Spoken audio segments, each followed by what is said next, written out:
তীব্র গরমে নড়াইলে বাড়ছে ডায়রিয়া ও নিউমোনিয়ার প্রকোপ। রোগীদের মধ্যে শিশুদের সংখ্যাই বেশি। অতিরিক্ত রোগীর চাপে জনবল সংকটে ভুগছে হাসপাতাল কর্তৃপক্ষ। রোগীদের সুস্থ করতে চিকিৎসার পাশাপাশি পরামর্শ দিচ্ছেন চিকিৎসকরা।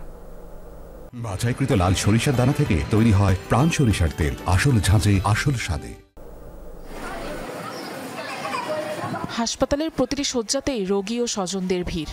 জায়গা না পেয়ে অনেকে বাধ্য হয়ে থাকছেন মেঝেতে। এমন চিত্র নড়াইল জেলা হাসপাতালের।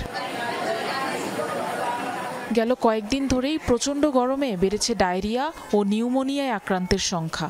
প্রতিদিনই হাসপাতালে ভর্তি হচ্ছে নতুন নতুন রোগী, যাদের বেশিরভাগই শিশু ও বৃদ্ধ।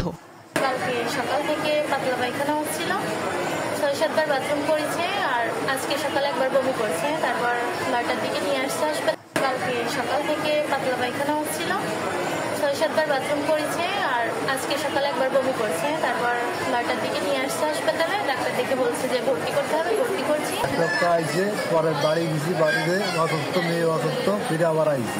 ডায়রিয়া পায়খানা বমি করতেছে, এখন অনেক চিকিৎসা চলতেছে, অনেক সিরিয়াল। এখন বাচ্চাদের সিলাইন দেওয়া হয়নি, এখন সিলাইন 100 শয্যার হাসপাতালে ডায়রিয়া ওয়ার্ডে বেড আছে মাত্র 6টি, অথচ দৈনিক রোগী ভর্তি অর্ধশতাধিক।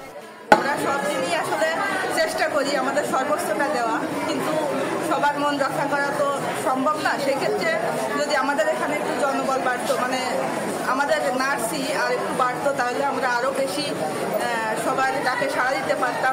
বাড়তি রোগীর চাপ সামলাতে হিমশিম খাচ্ছেন হাসপাতাল কর্তৃপক্ষ। রয়েছে চিকিৎসক সহ লোকবল সংকট।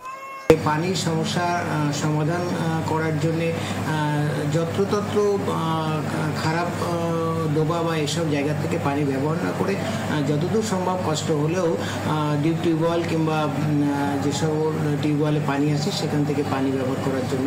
নড়াইল জেলা হাসপাতালে গত 20 থেকে 29 এপ্রিল পর্যন্ত 440 জন ডায়রিয়া রোগী চিকিৎসা নিয়েছে। আফরোজা আলামিয়া, যমুনা নিউজ।